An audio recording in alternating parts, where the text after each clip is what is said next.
जय हिंद दोस्तों। शिक्षा विभाग इन दिनों इतना तनाव में आ गया है, इतना ज़्यादा तनाव में आ गया है कि फिर जो है शिक्षकों पर चाबुक कसना शुरू कर दिया है और शिकंजा ऐसा कसना शुरू किया है कि नौकरी पर खतरा है।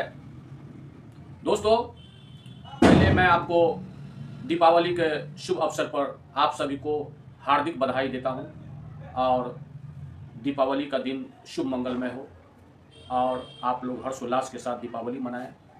हाँ, तो दोस्तों, शिक्षा विभाग इन दिनों चाबुक कसना शुरू कर दिया है और शिकंजा ऐसा कस रहा है कि अब नौकरी पर खतरा है।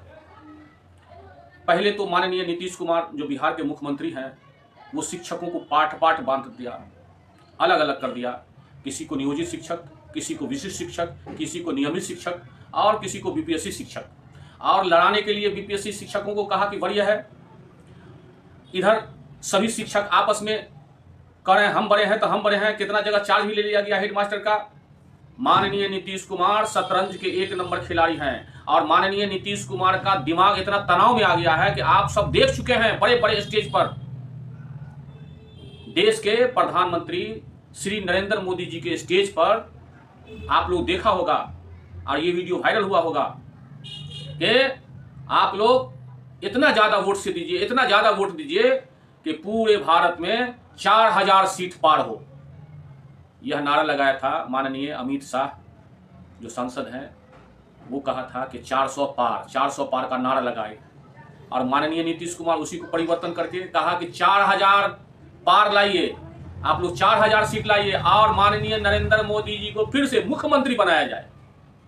फिर जो है माननीय नीतीश कुमार नरेंद्र मोदी जी का पांव छू करके, घुटना छू करके फिर सॉरी बोलने लगे।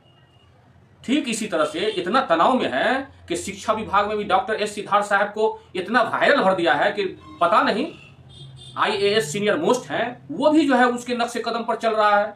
नीतीश कुमार तो कैसा, आप लोग नीतीश कुमार जी कैसा जो है स्पीच देता है मालूम है? ठेकेदार को भी हाथ जोड़ के कहता है कि हम माफी मांगते हैं, जल्दी से रोड बना दीजिए। देखिए, जबकि नीतीश कुमार का इतना पावर है कि अगर किसी जिला में चलावे और डीएम को बुलावे तो हर अगल बगल का डीएम जो है उसके नजदीक चला जाएगा और मामूली ठेकेदार को ही डीएम के आगे, आईएएस अफसर के आगे हाथ जोड़ के प्रणाम करता है। ठीक इसी तरह से नीतीश कुमार जी डॉक्टर एस सिद्धार्थ साहब को ऐसा कन्विंस कर दिया है, पता नहीं हाथ जोड़ जोड़ करके, कि इतना मानसिक तनाव में शिक्षा विभाग आ गया है कि बीपीएससी टीआरई 1 पर तलवार चलाना शुरू कर दिया है। दोस्तों, आप देखिए, शिक्षा विभाग जब बहाली किया तो सर्टिफिकेट देकर के बहाली किया और सर्टिफिकेट देकर के बहाली किया। बहाली में क्या है कि जो NIOS से जो उत्तीर्ण है उसका लिस्ट मांगा गया, उससे स्पष्टीकरण पूछा जा रहा है। ये क्या है? ये क्या ड्रामा है? दोस्तों, मैं सोशल मीडिया के माध्यम से तमाम शिक्षकों को, चाहे जो भी कैटेगरी का शिक्षक है, तमाम शिक्षकों को ये आह्वान करना चाहता हूं, तमाम शिक्षकों को ये अवगत कराना चाहता हूं कि आप सब एक रहें, संगठन को मजबूत रखें, तो आप सरकार को जो है पानी पस्त कर दीजिएगा, सरकार को अपदस्थ कर सकते हैं। नहीं, आप लोग टुकड़े टुकड़े में रहेंगे तो वही हाल होगा। जो आप किसी मुर्गा मुर्गी की दुकान पर जाते हैं मुर्गी लाने के लिए, चिकन लाने के लिए, तो सबसे पहले कहते हैं वो अच्छा मुर्गा है, उसको हिलाल कीजिए, जवा कीजिए। तो दुकानदार क्या होता है, दुकानदार एक मुर्गा को पकड़ता है और सब मुर्गा का झुंड क्या समझता है कि हम बच गए। लेकिन मुर्गे के झुंड को मालूम नहीं है कि यके बाद दिगर, एक के बाद एक उसका भी नंबर आने वाला है। ठीक इसी तरह से आप लोग जिंदा मछली जाते होंगे लाने के लिए, तो एक बड़ा बड़ा ड्राम में जिंदा मछली रहता है। जब एक मछली को पकड़ता है तो दूसरा मछली समझता है कि भागता है कि हम बच गए। लेकिन नहीं, वो मछली का भी जवा होगा, उसका भी जो है पीस बनाया जाएगा। ठीक इसी तरह से आप सभी शिक्षकों का है। कभी नियोजित शिक्षकों पर डराया गया, धमकाया गया, विशिष्ट शिक्षक नियमावली बनाया गया और विशिष्ट शिक्षक के अंतर्गत राजकर्मी दर्जा देने के लिए जो है लालच में देकर के जो है माने नियम कानून बनाया और साफ कह दिया, लिखित आदेश दिया विशिष्ट शिक्षक नियमावली में कि जो नियोजित शिक्षक 3 बार जो एग्जाम नहीं देंगे उनको सेवा से बर्खास्त कर दिया जाएगा। फिर विधानसभा में हंगामा हुआ तो 5 बार का टाइम मिला। अब कहिए कैसा नरमस्तक सरकार है।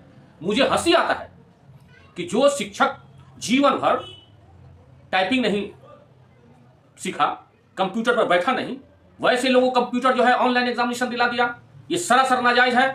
हाँ, शिक्षक संघ अगर कोर्ट में नहीं जाते तो नियोजित शिक्षक का नौकरी साफ था, लेकिन कोर्ट ने डंडा चलाया, कोर्ट ने फैसला किया कि नहीं, नियोजित शिक्षक का नियुक्ति 60 साल के लिए है, उसका उम्र जब 60 साल का होगा तब सेवानिवृत्त होगा, वह परीक्षा दे या नहीं दे उसके लिए कोई दिक्कत नहीं है, और उसका जो कोर्ट है प्राधिकार वो रहेगा। सरकार टैट फिक्स हो गया, पूर्व एसीएस के पाठक टैट फिक्स हो गया, उसका कुछ आदेश नहीं चला। तो आप देख रहे हैं दोस्तों, तमाम शिक्षकों को घबराने की जरूरत नहीं है, ये स्पष्टीकरण मांगा है, बल्कि औरंगाबाद जिला में एक दिन में 9 चिट्ठी इशू किया है, प्रेषित किया, एक दिन में 9। क्या अत्याचार है, समझ में नहीं आ रहा है। शिक्षा विभाग तो क्या हो गया, पागल हो गया या मानसिक तनाव में विलिप्त हो गया, समझ में नहीं आ रहा है। दोस्तों, आपको घबराने की जरूरत नहीं है, आप तमाम शिक्षक एकजुट होकर के रहें, और जब ज्यादा अत्याचार होता है तो भारत का संविधान है, जितना सर उतना असर, इसलिए आप लोग एकजुट होकर रहें।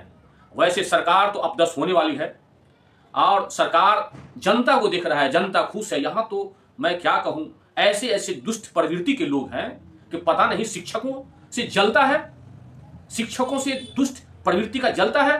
जबकि कितना शिक्षक ऑनलाइन के मामले में एक्सीडेंट हो गया, कोई नदी में बह गया, माने ऑनलाइन के मामले में अभी दरभंगा के कुशेश्वर स्थान में एक महिला आत्महत्या कर ली, कितना शिक्षक को हार्ट अटैक कर गया। ये क्या है।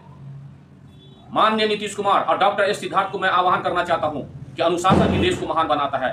अगर आप कानून लाते हैं तो सभी को ऑनलाइन ड्यूटी के लिए जो है आप कानून बनाइए। आप सरकार के प्रधान सचिव भी हैं डॉक्टर एस सिद्धार्थ साहब, सबके लिए कानून बनाइए। ये क्या तरीका है, जिस समय आप बहाली किए NIOS का आप ले रही BPSC TRE 1 का, आप कह रहे हैं कि सबको स्पष्टीकरण पूछ रहे हैं, आप कह रहे हैं किसी का जो है विद्यालय जो है निबंधित नहीं था। पहले ना आपको देखना चाहिए था। बोर्ड आपके विभाग पर, शिक्षा विभाग पर डंडा चलावेगा, आप देखते रहिए, कुछ छोड़ेगा नहीं।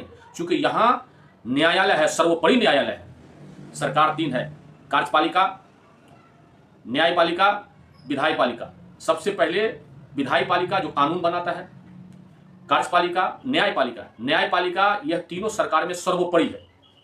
और जब यह लोग कोर्ट में जाएंगे तो मान लीजिए माननीय नीतीश कुमार साहब, अगर वकील, सीनियर वकील कुछ एक्ट ऐसा लगाया, कुछ ऐसा एक्ट लगा दिया और शिक्षा विभाग हार जाएगा तो पता नहीं क्या होगा आपके प्रति, आप जेल भी जा सकते हैं। इसीलिए ज्यादा प्रताड़ित नहीं कीजिए। गुरुजी जो है एक तरह का फरिश्ता होता है, हिंदी में कहिए भगवान और उर्दू में कहिए फरिश्ता। इतना प्रताड़ित नहीं कीजिए। आज BPSC TRE 1 पर डंडा चलाया जा रहा है, कल BPSC TRE 2 पर चलाया जाएगा, नियोजित शिक्षकों पर तो चलाया ही जा रहा है। अब विशिष्ट शिक्षक को जो है अब आवेंगे तब आवेंगे, फायदा होगा, हो रहा है। आप शिक्षकों को कितना पैसा देते हैं, पेमेंट करते हैं, कितना पेमेंट करते हैं। हाई कोर्ट में या पटना सचिवालय में जितना प्यून को 4th ग्रेड को जो है पेमेंट दे रहे हैं, उसका आधा पेमेंट भी आप शिक्षक को नहीं दे रहे हैं। ये BPSC का शब्द शिक्षकों का बहाल करके या आप अवहेलना करते हैं, आने वाला दिन में आपको माफ नहीं करेगा।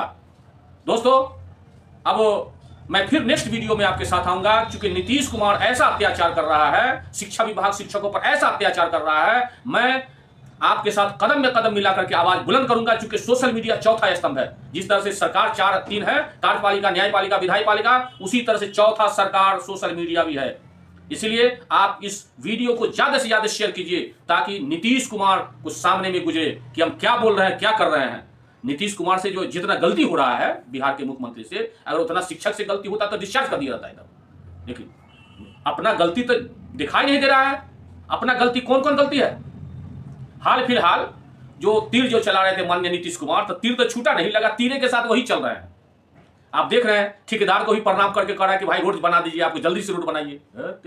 आप सरकार हैं, आपके नजदीक सब जो है सरकारी कर्मी आपका नौकर है, और आप हाथ जोड़ते हैं। क्या है, माननीय देश के प्रधानमंत्री श्री नरेंद्र मोदी जी के नजदीक भाषण आप दे रहे थे कि आप लोग इतना वोट दीजिए कि 4000 जो है सीट आवे, 4000 पार हो, और फिर माननीय नरेंद्र मोदी जी को मुख्यमंत्री बनाया जाए।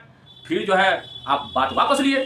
क्या है, आपसे इतना बड़ा भयंकर गलती होता है कि माफ करने के योग्य नहीं है। दोस्तों, अब मैं आपसे रुखसत हो रहा हूं, इजाजत दीजिए और हमारे वीडियो को ज्यादा से ज्यादा शेयर कीजिए। जय हिंद, जय भारत।